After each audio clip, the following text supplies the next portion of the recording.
Hey everybody, thanks for joining today. This is Jeff and Marty, and we're from Target Test Prep. We're excited to chat with you guys about some study strategies for earning a amazing GMAT score. Before we jump in, we'd love to hear from everybody who's actually joining us live, where you're from, how your GMAT prep is going. And, we're going to be covering a lot of ground throughout the presentation today, and we definitely are here to answer questions as well. So if you have relevant questions to the types of things that we're asking you about, feel free to put them in the chat box. We'll try to get them to them in real time. And then hopefully there'll be a little bit of time at the end to get through the remaining questions or anything we missed. And, obviously you guys can also reach out to us directly post presentation. And I'm sure there's also some TTP students here. So I'm sure we'll be hearing from you sooner rather than later. So without further ado, Marty, you can jump in, and why don't we get the presentation loaded, and then we can get going here. There it is. All right, Marty, you can go from here. Okay, so today is all about key tips for mastering the GMAT. We're not going to cover everything. We're really looking to come up with some high value stuff so that for people to use to turbocharge their prep. So the first thing we want to talk about is this idea of a growth mindset. And if you're not familiar with a growth mindset is basically the idea that you can develop yourself. That's as opposed to a fixed mindset. And this is a little different from confidence. A lot of people are confident, but they don't necessarily have a growth mindset. For instance, if you're confident that you can score 700 on the GMAT, you might feel pretty good about your skills, but that doesn't mean you have a growth mindset, because maybe you think you're stuck at 700 or 650 or 710. You think that's you, right? A growth mindset is the idea that you can progress and develop yourself. So for instance, if you're at 680, you have a pretty good score already, but your growth mindset would say, well, I can get to 720, or I can get to 740, or I can score as high as I want to score. So a growth mindset is a very powerful thing to have as you're preparing. So part of the reason we're mentioning this is because I know it's getting sort of late in the season and people are wondering, am I going to get to my score goal? So a lot of what you want to have to get yourself to your score goal is this growth mindset that, yes, I can develop myself. If I'm not good at, a lot of people say, oh, I'm not good at math. I'm a bad math person. You got to have a growth mindset and say, well, actually, no, I'm not bad at math inherently. I'm just not good at math right now, but I can develop myself. Or a lot of people also great at quant, but you're not so good at verbal. Well, have a growth mindset about verbal, right? You didn't start off good at quant. Well, you didn't, when you were in the first grade, you weren't super good at combinations and permutations. Well, similarly, you're okay at this point, you're not that great at verbal, but you can progress in the same way. So, and having a growth mindset, looking to the second slide or the second spot on this slide, it leads to success in a few ways. One, it opens you up to your prep. It keeps you motivated when you're preparing, because you think, well, I can do this, so when you're preparing, you're not wondering the whole time, well, is this going to work? You're thinking, of course this is going to work, and you're going to lock onto the progress that you're making and say, of course I'm making progress because I have a growth mindset. Another time having a growth mindset actually helps is when you're taking the test. Because if you think you have an ability to score as high as you want when you're taking the test, you're going to be less anxious. You're going to be more confident you can hit your score goal. A lot of time when people are anxious when they're taking the actual GMAT and they're saying, oh my gosh, I was so anxious during the test, because they think they might hit their score ceiling, as if there's such a thing as a score ceiling. Well, this is the highest I could ever score. Some people think they have a score ceiling. Might be a high one, it might be a low one, but you still think you have a ceiling. And I'm here to say, you don't have a growth. You don't have a ceiling. You have a growth mindset, and you say, I can score as high as I want. So then when you're taking the test, you have that confidence that if you just put in the energy, the intensity, you're going to hit your score goal. Finally, let's talk about how to foster a growth mindset, because this is so important to have. There's a few things you can do. One is, as I was mentioning, you can look back on your life and say, well, gee, I learned how to do quant. So therefore, I can learn other things like verbal, or I learned how to tie my shoes, or I learned how to read, or I learned this new job. So you can prove to yourself that you can develop, right? So we use logic to foster a growth mindset. And another thing we can do to foster a growth mindset is just look at ourselves and look at other people and say, look, that person scored XYZ on the GMAT. I'm a person too. So I can score that high in the GMAT too if I just do what that person did.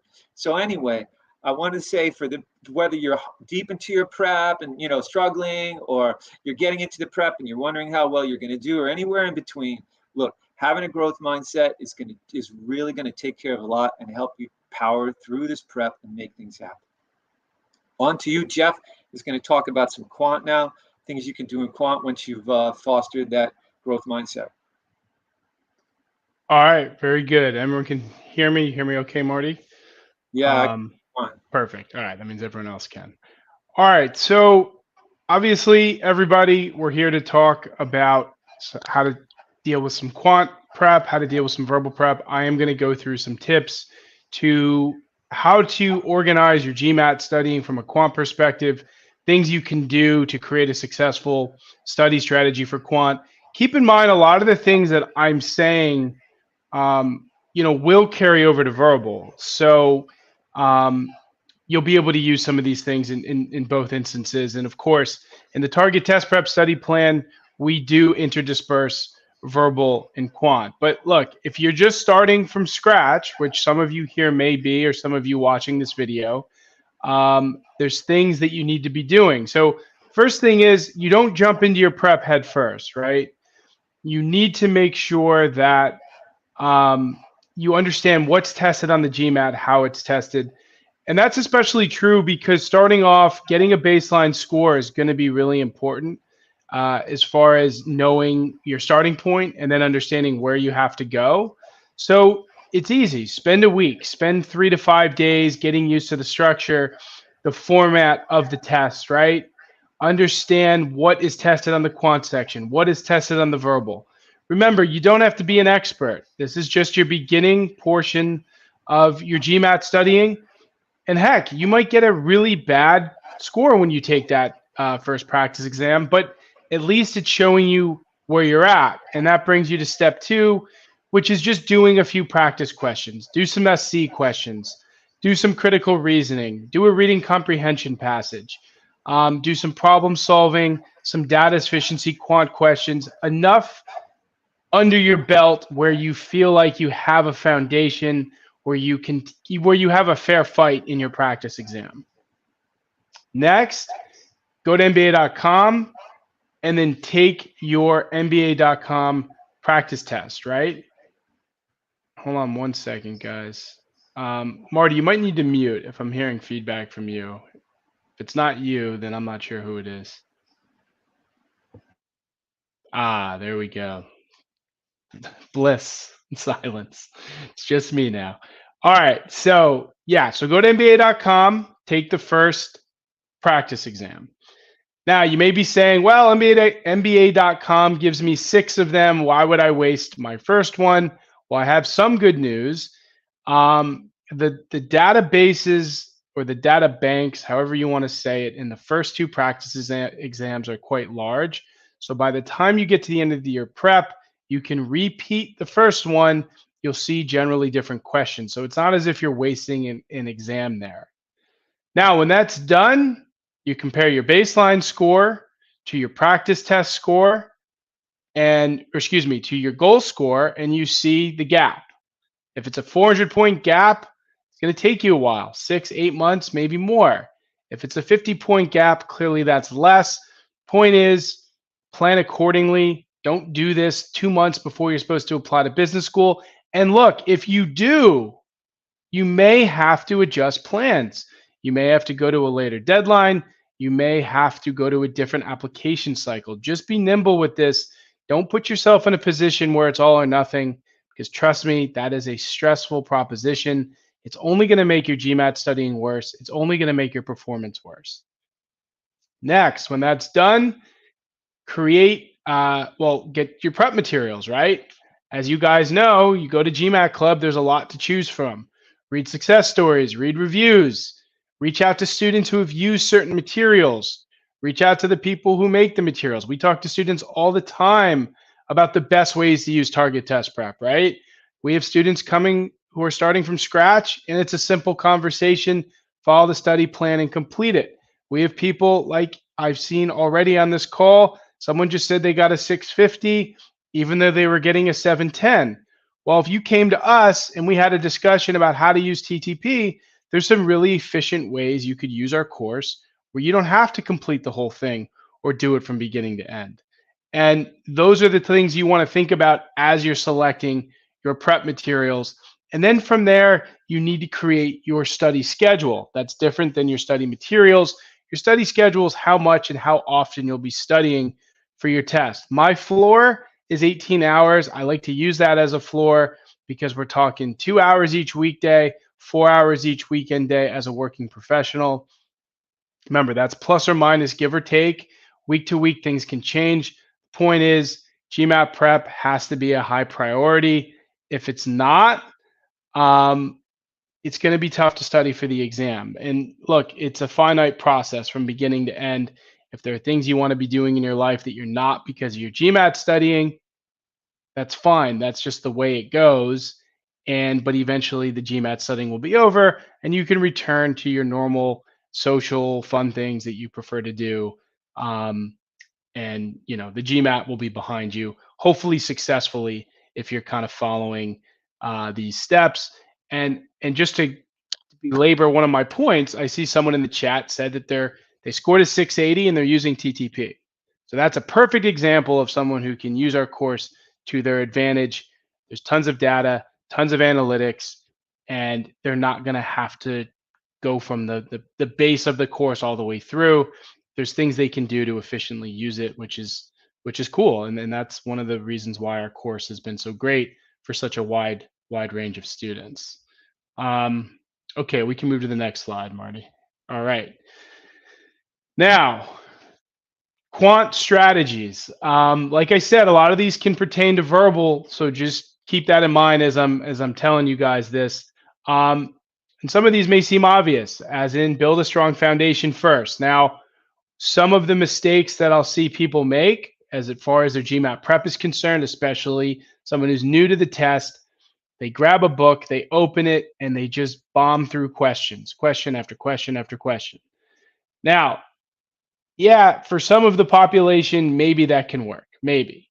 But for the most of us, including myself, when I started off as a student, I had to build myself up. I needed a strong foundation because, look, everything builds on itself with the GMAT. There's a reason why in Quant, our geometry chapter is at the end of our Quant section.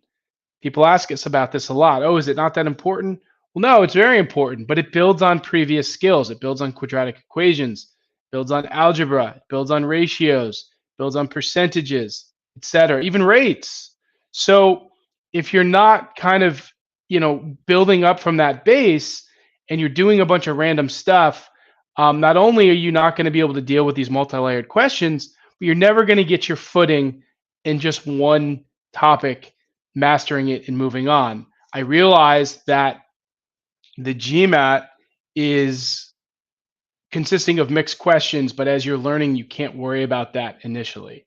Again, that's why in TTP, it's about topical learning. You learn about quadratic equations, you practice it like heck, you master it, you go to the next verbal topic, and then you rinse and repeat with Quant. That's a way to learn this stuff because you've got to be so strong for a high score. It's a 31 question section. You're getting asked very little of what you learn, so you can't play roulette with every topic and say, well, I know 50% of quadratics, I should be good. I know 70% of rates, I should be good. Don't take that way of thinking. Everything is important. Skipping a topic could be detrimental. Skipping things within topics could be detrimental. So the point is just make sure you're building your foundations and moving from there.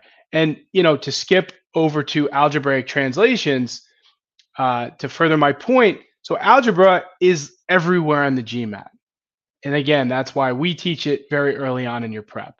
I said it before, you can see it in geometry, you can see it in ratios, you can see it in coordinate geometry, you can see it in work and rates, et cetera, et cetera, et cetera. So building that algebraic foundation And even the word translation foundation is important, but algebra in general, to be able to deal with simultaneous equations and linear equations and quadratic equations, it's a huge skill, and that is a big part of your foundation. Now, as you're working through your quant prep, you're going to have weak areas, you're going to have strong areas. You need to be aware of what's weak, and you need to be on top of those and make sure that you're going to fix them. Don't ignore them. Don't push them to the side. I've worked with a lot of students where they're like, man, I just never learned geometry. I don't like it. So we don't skip it. We hit it head on and we make sure they understand it. A lot of people have this kind of fear with combinatorics. Combinatorics actually isn't a bad topic. And in fact, the scope of what the GMAT can do, I feel like the sphere is much smaller with combinations and permutations. So when you get those questions down, you'll see, oh, wow, I just need to know a couple base understandings of how they function. And it doesn't matter the variation, I can get these right. But people are scared, so they skip it. Don't do that. Look at your weakness, hit it head on, and improve it. Other things that are really important, I hear this a lot, careless mistakes, right? I'm rushing. I can't do things under the clock. I'm always making careless mistakes. The path is simple. Marty says this all the time, and I'll probably say it today. You got to slow down. Can't worry about the timer initially. Because remember, your speed will happen organically. When someone says, how do I get faster? You can't snap your fingers and get faster. Speed comes from proper recognition and execution of any given question, right? You need to be able to recognize what's being asked, and then you need to be able to execute upon it and do the right things to get to the answer. If any of those are flawed, the execution or recognition, A, you're not going to be accurate, and B, you're not going to be fast. But as you do this topical learning and topical practice, your recognition will be great, and you'll start to execute efficiently. And then lo and behold, you'll do things faster, and you'll do it without making these careless errors. And the other thing is just be aware of when and why you're making them. Is it just bad handwriting? Is it because you're rushing? Is it on certain topics, quant or verbal topics? As you're aware of these things, you can fix them. And finally, try to use one resource. Yes, the official guide, it doesn't count. Most people use that along with anything they use. But try to use one resource so you have one vision and one voice of how you deal with GMAT, quant, and verbal. So you're not, butting heads with different ways of doing things or processes, because one thing is telling you one way and another thing is telling you another way. So let's see. All right. And the final thing I think we can discuss as far as quant is timing. I just kind of talked to you about that. The thing to understand on the GMAT in real time, for anyone here who's taken it and maybe their score hasn't been what they were scoring on practice exams, first of all, make sure whatever you're doing on practice exams, you're doing on the GMAT. You don't have to be perfect on the GMAT. I think Marty can probably attest to this more, although I don't know how perfect he was when he scored an 800. So if you're going for an 800, maybe that's a different conversation. But let's just say you're not going for an 800. You can get an awesome score without being perfect. And the problem is, I think you can get 10. You can get something like 10 questions wrong and score in the upper 40s. You can get a half dozen questions wrong and score 50. Well, there you go. So you don't have to be perfect at all. You just have to be solid with your easy and medium. And if there's a question that's super hard and you don't get it, you still could score super hard. Right. There you go. Case in point. I always compare it to like when I used to golf, right? If you hit the ball in the woods and you're sitting in the woods and you're like, okay, well, what can I do? Can I either chip the ball out into the fairway and then try to hit it on the green and save my hole? Or am I going to be a Superman and try to just like knock the ball through like 15 trees in the woods and try to hit it on the green? Well, if you do the latter, chances are you're going to hit another tree and it's going to bounce right back in your face. And if you continue to do that, the same thing will happen. Point is, live to fight another day in the GMAT. You get a question wrong, it's fine. Or if you know you're about to get something wrong, even though you think you should get it right, it's fine. You do not have to be perfect. And don't let that affect how you go through the rest of your exam. In fact, your success is going to be largely based on how you deal with adversity in the exam. When I took the GMAT as a student, even maybe sometime after that, every time I took it, the first question got me. It doesn't matter how easy it was, it doesn't matter how prepared I was, it just got me. So I knew that going into it. I didn't spend 6 minutes on it to make sure I got off on the right foot. I did my best in the 2 minutes.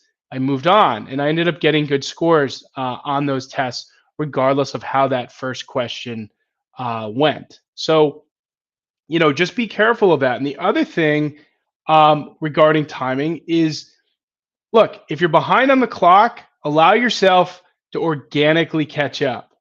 And everybody here who knows the GMAT, I guarantee you can tell me that you've gotten questions right in 30 seconds. I guarantee you can tell me that you've been able to more or less be 80% certain on the DS question with the first 10 seconds of seeing it.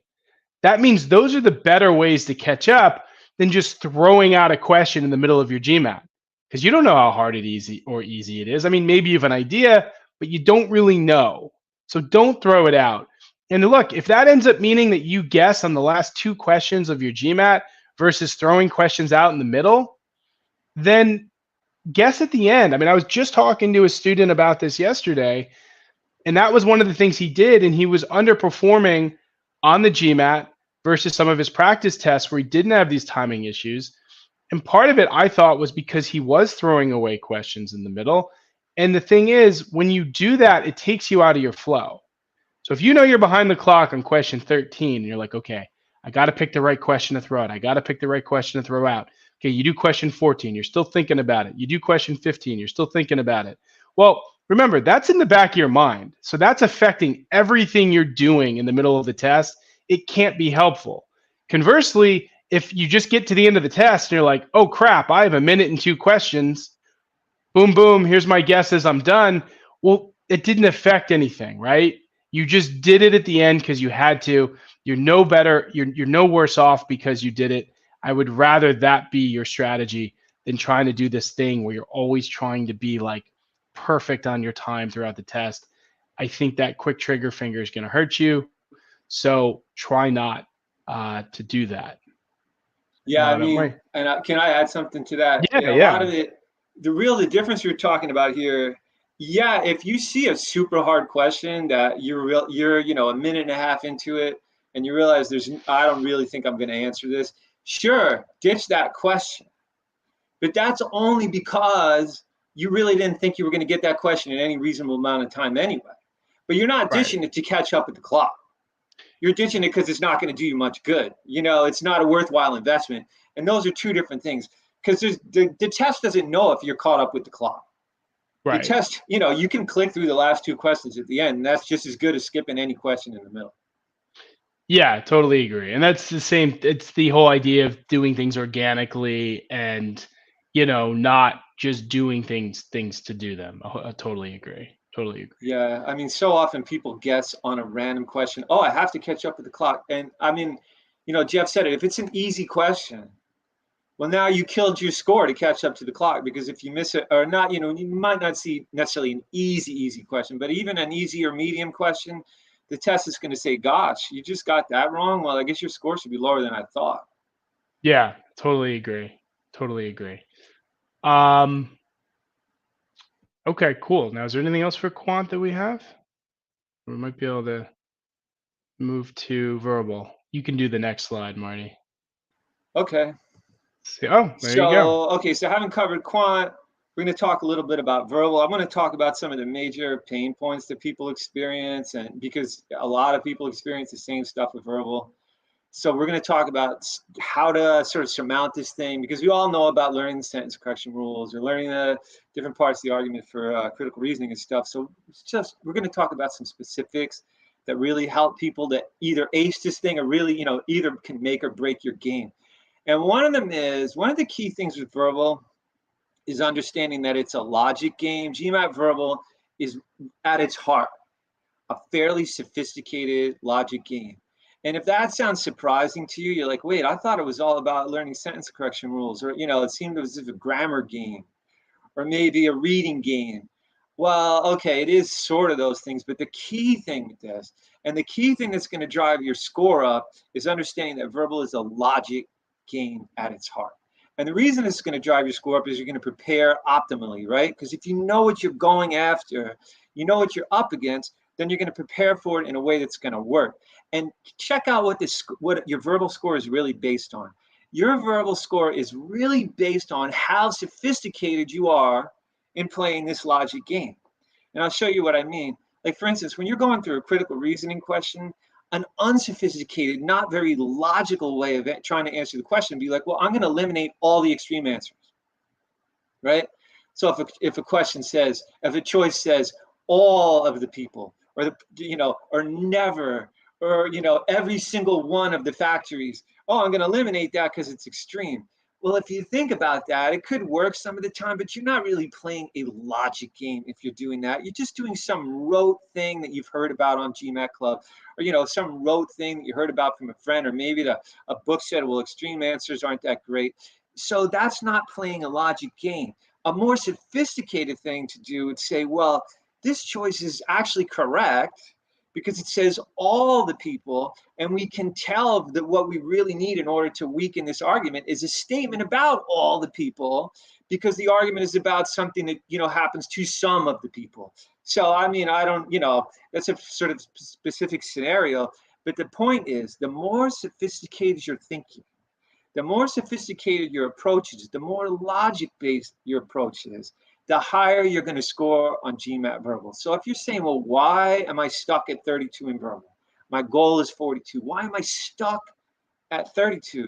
Look at yourself and say, well, how sophisticated am I being as I answer these questions, right? Am I reading the sentences for meaning, or am I just quickly going through a list of subject, verb, modifier, pronoun, and just looking for that? That's not sophisticated. More sophisticated is to carefully analyze the meaning.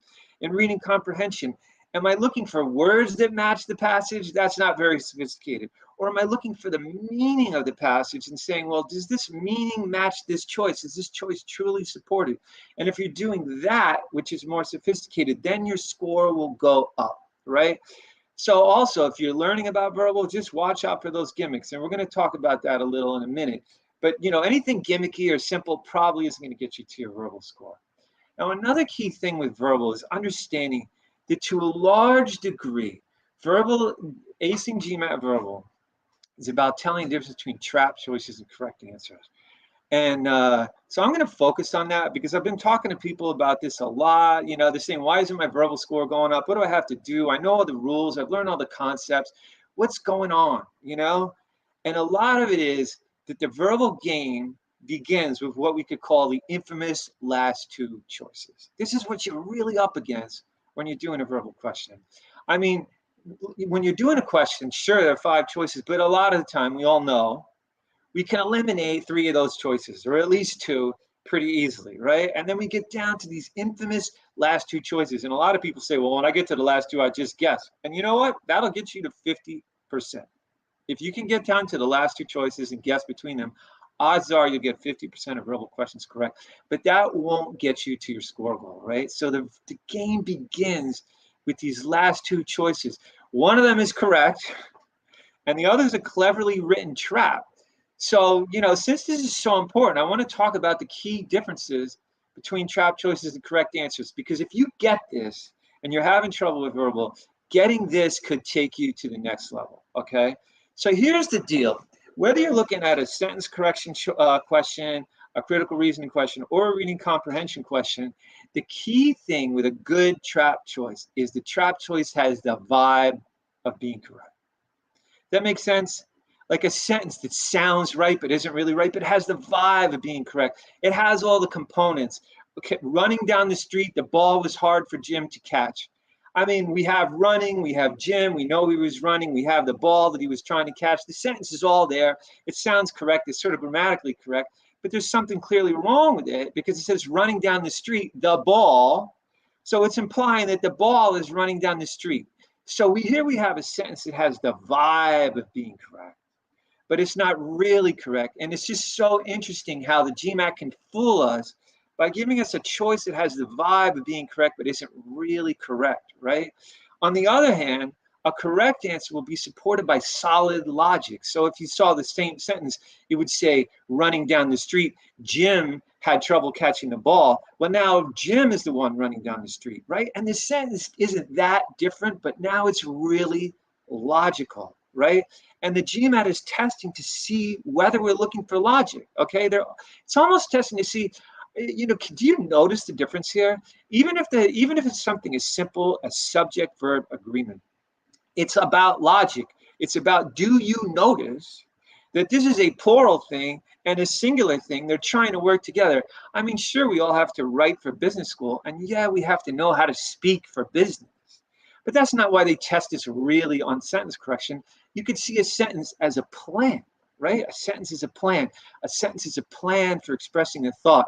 And a plan or an investment that we might be analyzing, or, you know, something else in business or an accounting or whatever it is, might have the vibe of being correct, but it's not really correct, right? So they're testing us on the GMAT, which is a test for business school, to see whether we can tell if an investment or a plan or accounting that has the vibe of being correct, if we're going to be fooled by that. Are we ready to do this kind of analysis, right? So when you're doing verbal questions, say, look, I can't just go for what feels correct, what has the vibe of being correct. I have to go for this next kind of answer you see in the next spot on the slide, correct answers that are supported by solid logic. And if you get in a mode of doing that, your verbal score is going to go up, right? You're going to say, well, this choice seems to weaken the argument. It has the vibe. You know, in a weakened question, they'll give you a choice that says, it seems so pessimistic. Well, the number of factories is limited, or the plan, it costs a lot of money, or something like that. These have the vibe of weakening the argument. Oh, these are going to wreck the plan. It costs a lot of money. Well, maybe the plan isn't even about the money. So we can't just go with the vibe. Oh, it sounds negative. We have to find something that's truly supported to get that question correct. So I think a lot of the time, if you look back at a verbal question, like, well, why did I get this wrong? What did I do? The second time I looked, I got it right fine. You know, as soon as I eliminated that other choice, I could immediately tell which choice is correct. The reason was 99% of the time you fell for a choice that had the vibe of being correct. So instead, you have to learn to support your answers with solid logic. And how are we going to do this? We have to analyze each choice carefully. Okay, so when you're going through a verbal practice question, analyze each choice so carefully. I don't care if it takes you 15 minutes, as Jeff was saying. Analyze it super carefully, every single choice. Treat each choice as a practice question. You might have heard me saying this. It's mentioned in the course in one of our strategy chapters. Analyze each choice as if it's a question. And this is different from Quant, right? In Quant, we don't care about choice C. We don't care about choice D. If choice A is correct, and the answer is 56 and choice A is 56, we don't care about the other choices unless we're back solving maybe. But in verbal, every choice is a practice question for you to look at and say, well, why is this wrong? You know? So that's how we're going to get these questions correct, and that's how we're going to practice effectively. And finally, choose an answer only when you're 100% certain, or basically 100% certain, not when you're guessing, right? Not when you're like, well, it feels correct. Then you're doing the vibe thing. And I see it so often, you know, working with people one-on-one, and they like, oh, yeah, I kind of like B. And you know what? You might have the question right. You might have it right. And but that is not the big win you're looking for when you're practicing for verbal, or when you're answering questions on the GMAT. The big win you're looking for is going beyond just getting it correct, because you can randomly get questions correct. What you really want to do is make sure that you totally understand why that choice is correct, and you're basically 100% certain it's correct because you understand. That's what we're going to do. Now, someone is asking, how many questions do you need to get correct to score 700? On verbal, you have to get, you know, I'm going to stick with verbal for a minute here. To get in the 40s of verbal, you have to get 80% or more of not any easy questions, because you won't see any easy questions. You have to get 80% or more of the medium and hard questions correct. So you can see that you can't be guessing on verbal questions. You have to really, really be solid with your choices. I wanted to illustrate this, so I brought a question that we could all go through. So I'm going to show it. It's a critical reasoning question. If you could just hold off, but you could put your answers in the chat after a minute or two, and see what you think is the correct answer to this question. Then we'll go through and we'll see how the incorrect choices You know, a lot of them have the vibe of being correct, and the correct answer actually has a solid support for what's going on. So we'll just take a couple minutes on this.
Okay, you can start putting your choices in the chat.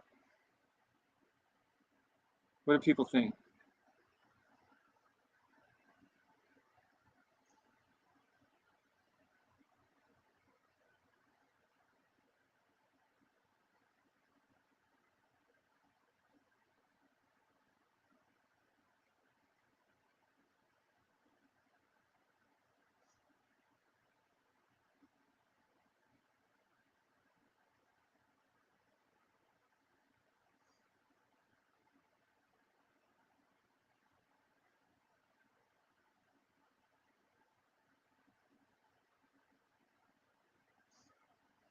That's pretty interesting. So we have B, we were getting a consensus on B. Let's see whether that works. So let's go through this question real quick. Key thing is to understand the passage. So it says some species of dolphins find their prey by echolocation. They emit clicking sounds. So that's the echolocation. And listen for echoes returning from their distant objects in the water. Marine biologists have speculated, so here comes our conclusion, that those same clicking sounds might have a second function. Particularly loud clicks might be used by the dolphins to stun their prey at close range through sensory overload. And we go to the question stem, which of the following, if discovered to be true, would cast the most serious doubt on the correctness of the speculation described above. So we can see we're looking for something that's going to cast doubt on the conclusion, right? So if you've been using the course, you know that at this point we go back and find the conclusion, which is marine biologists have speculated that those same clicking sounds might have a second function. Particularly loud clicks might be used by the dolphins to stun their prey at close range. Okay, great. Actually, I want to finish that through sensory overload. We should always read the entire conclusion. I don't want to exemplify a bad habit. If these are key things, reading the whole thing, reading the whole conclusion, the whole choice in verbal are so key. You miss one word, that can make or break your performance. Okay, so let's look at some of these choices and see, we can get rid of some easy outs first. Like D, echolocation appears to give dolphins information about the richness of the source of food as well as about its direction. Of course, D is not correct because the fact that they can get some information on the richness of the source of food is not going to wreck this whole plan to use loud clicks to stun their prey, right? So there's one of our easy outs. See if there are any other easy outs. Dolphins that use, here's A, dolphins that use echolocation to locate distant prey also emit frequent clicks at intermediate distances as they close in on their prey. Hey, does that mean it doesn't work to stun the prey? Not at all. So those are our two easy outs, but now we're left with three choices. And I just want to show you this whole vibe thing. And, to illustrate, hit home how much we can get trapped by a choice that has the vibe of being incorrect. So let's look at C. If dolphins stun their prey, the effect is bound to be so temporary that stunning from far away, even if possible, would be ineffective. You see what they've done here? they're talking about how it would be ineffective in certain situations, right? And the point of this choice is to give us the vibe, oh, look, this means it's ineffective. It doesn't work. Okay. And this is the theme of GMAT verbal. And this is a theme of critical reasoning. Look, if you get this question wrong, it's going to be because you chose a choice that felt like a weakener. It feels like it says they can't use they don't stun their prey at close range, or it's illogical, or there's some reason they wouldn't be doing it. So C is the choice that a lot of people choose, right? A lot of people choose C because it has that vibe, would be ineffective.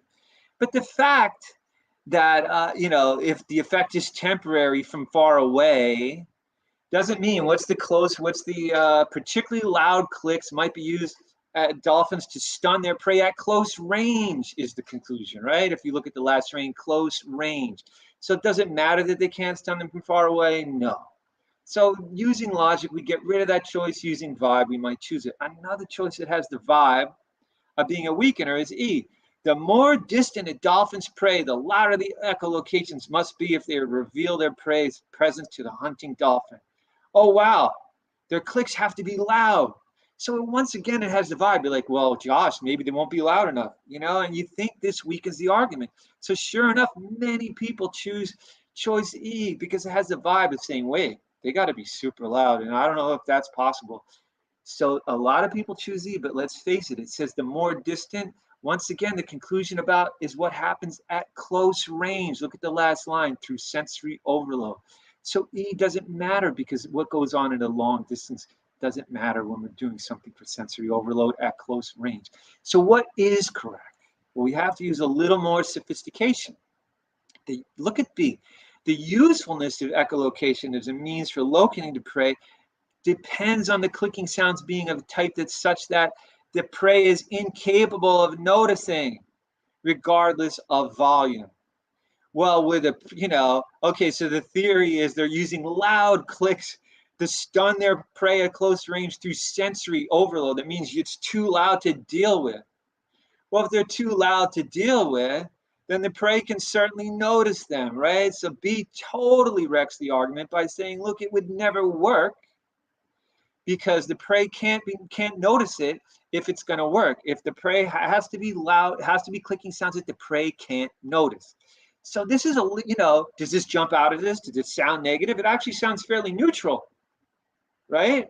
The prey can't notice it. Okay, that's nice. It doesn't say ineffective.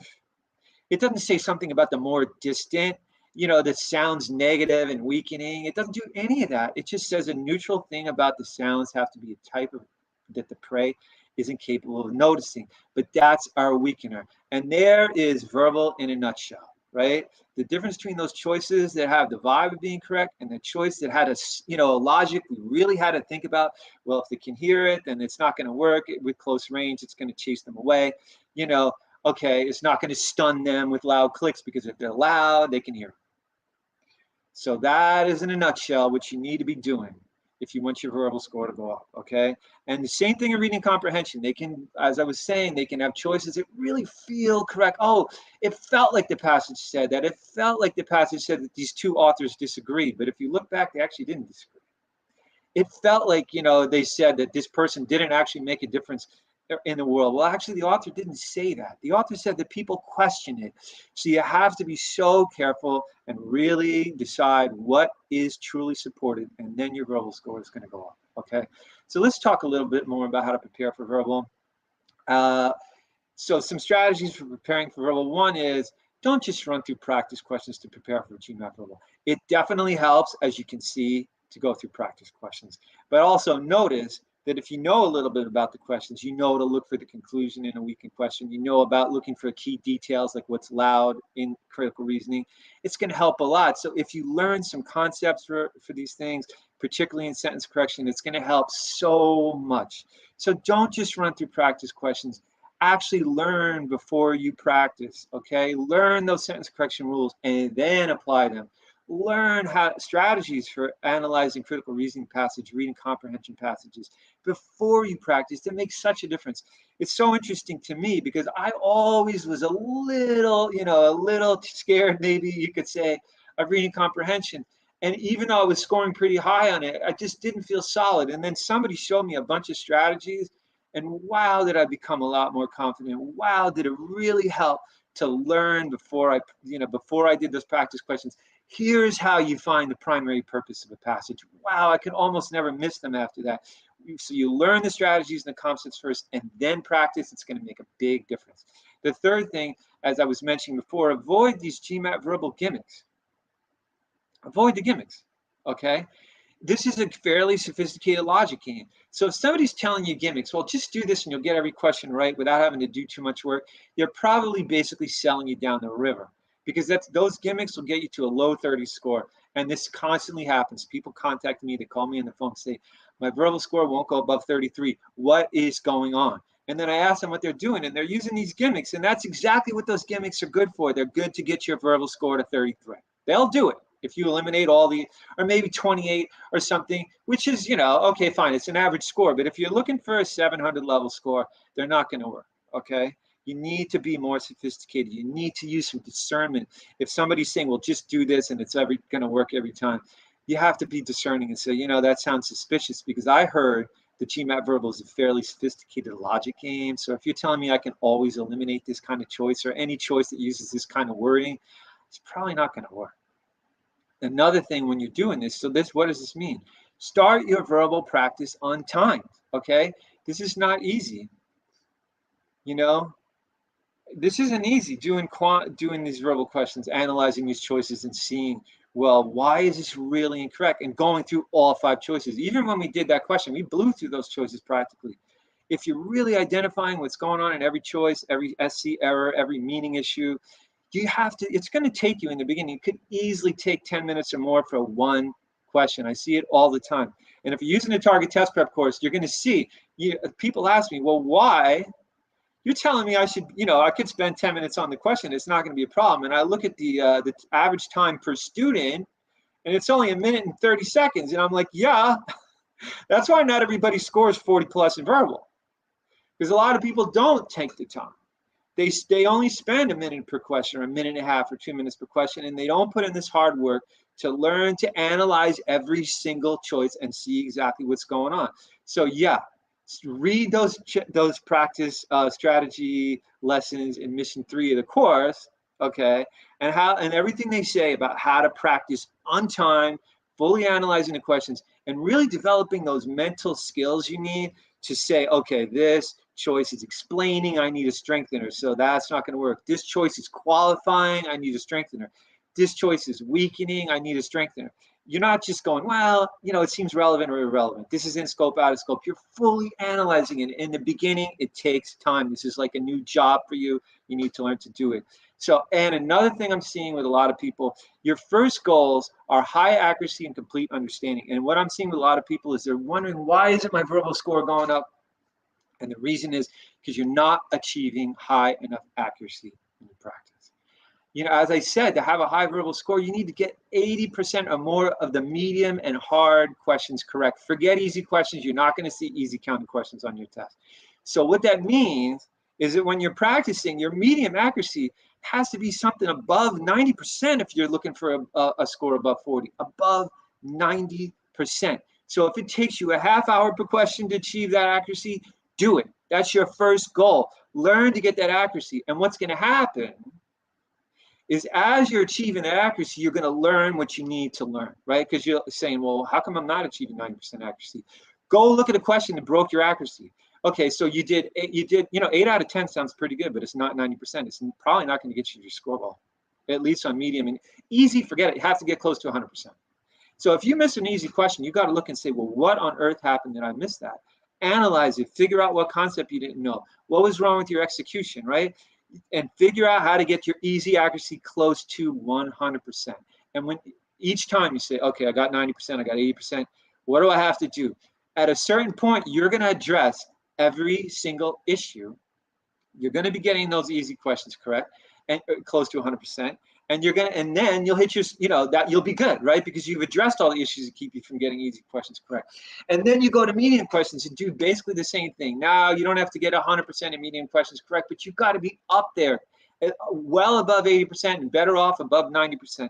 Same thing. Address every issue. Say, why did I miss this question? What do I have to do differently? What do I need to know? And this is what I've learned people really need to be doing to get their verbal scores up. I know that 70% sounds great, 80% sounds great, but you're not under control in verbal if you're doing that. It means you're still going with the vibe. You're still guessing between the last two choices a lot of time. You can get 50% correct if you're guessing between the last two choices, right? So if you're getting 60%, then you can guess between the last two choices most of the time, and sometimes you know what's going on.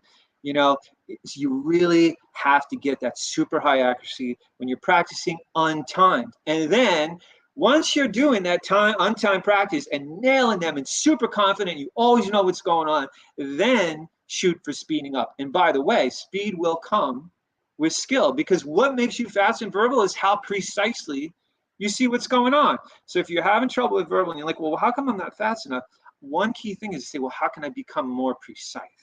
Because if you see what each choice is doing, if you see all the errors, then of course you're going to answer the questions quickly, right? So all this untimed practice and analysis and improving your execution is going to speed you up. And then sure, then at a certain point you can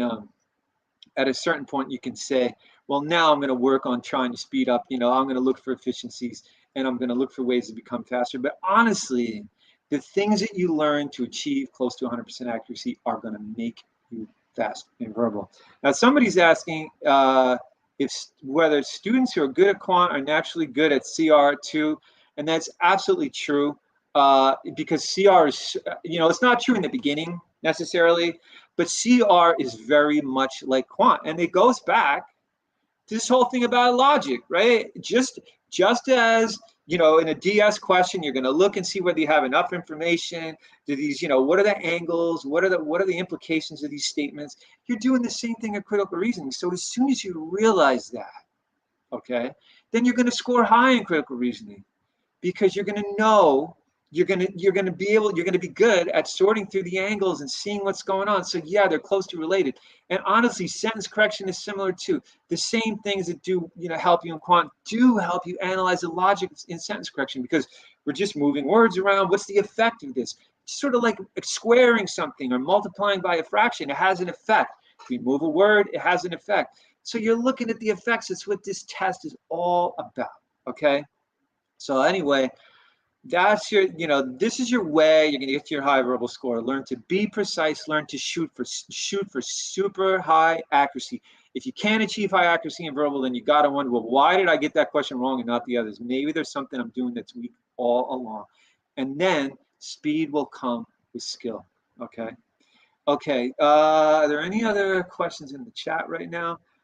So we could take some questions now. Anything you want to follow up with? Anything you're wondering about as we were talking?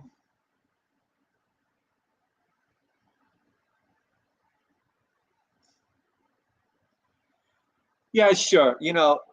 Some people do score high in quant, like you're saying, you're scoring 51 in quant, but your CR is poor.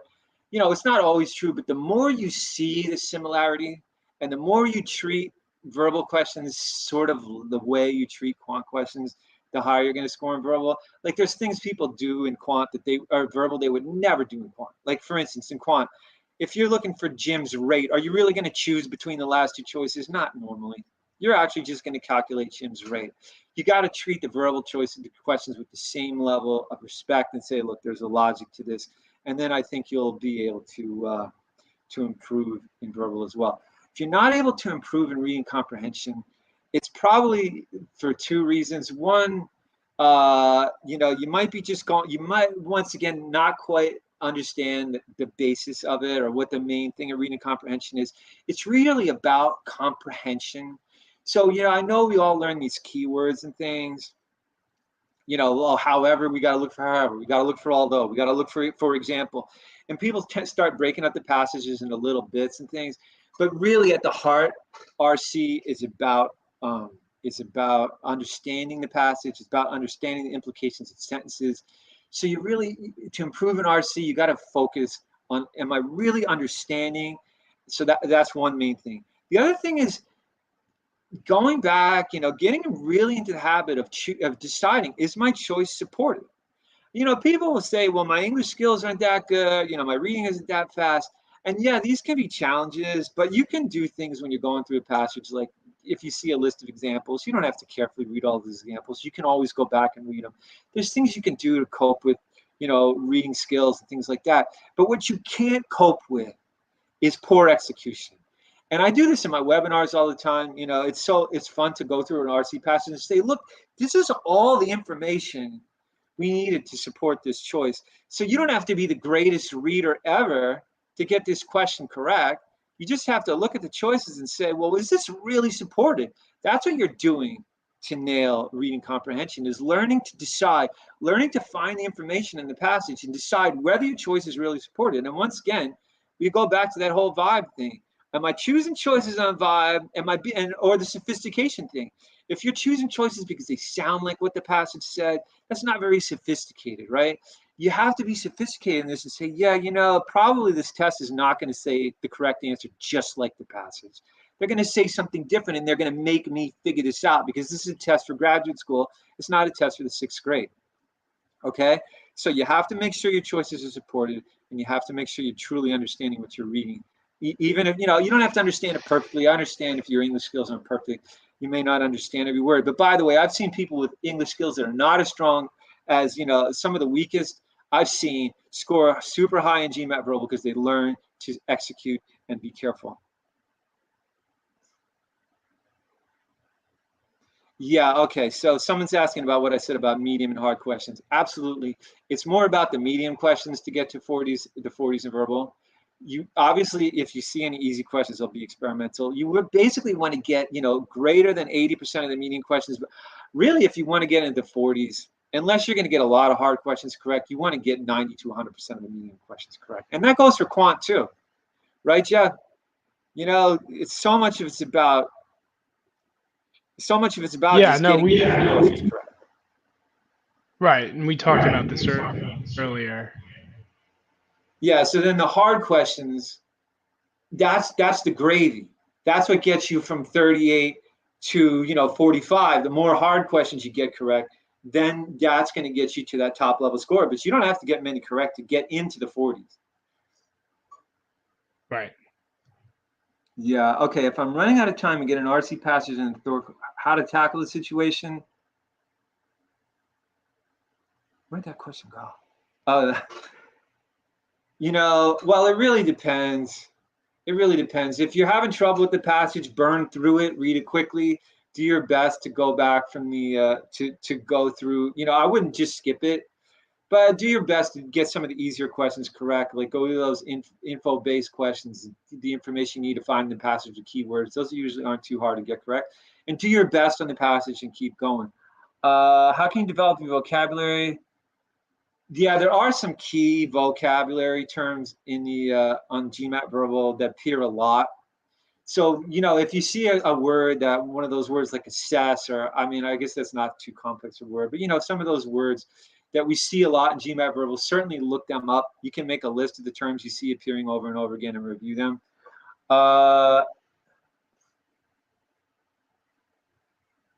Jeff, you want to take these next 3 questions? Yeah.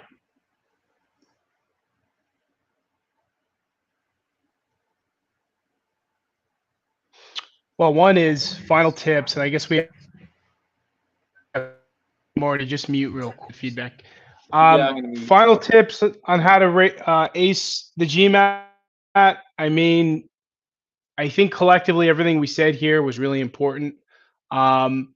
Just understand that it's a personal journey, and that it's going to take you the amount of time that it should to be successful on the test. No one person is the same. So don't look at what everybody else is doing and, change what you're doing based on that.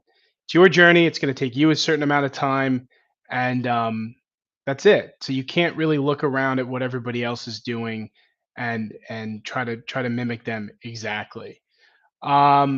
The last question we'll get to, and then we got to go, is if you've exhausted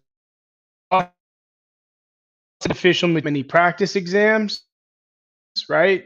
You probably done them. You probably done them. So at this point, it's about, just mastering the content, mastering the material. For people who are in that situation who come to Target Test Prep, we say just focus on the study plan and get through our material. You've taken enough practice tests, you're fine. And that's probably what you should be working on. So I guess that kind of wraps up the session today. Thank you everybody for coming. Hopefully, a lot of you guys are using TTP at the moment. If you're not, check it out. We offer a 5-day trial. It's full access. You'll be able to see the course in detail. You'll be able to see the study plan. You'll be able to see how the course can work well for you.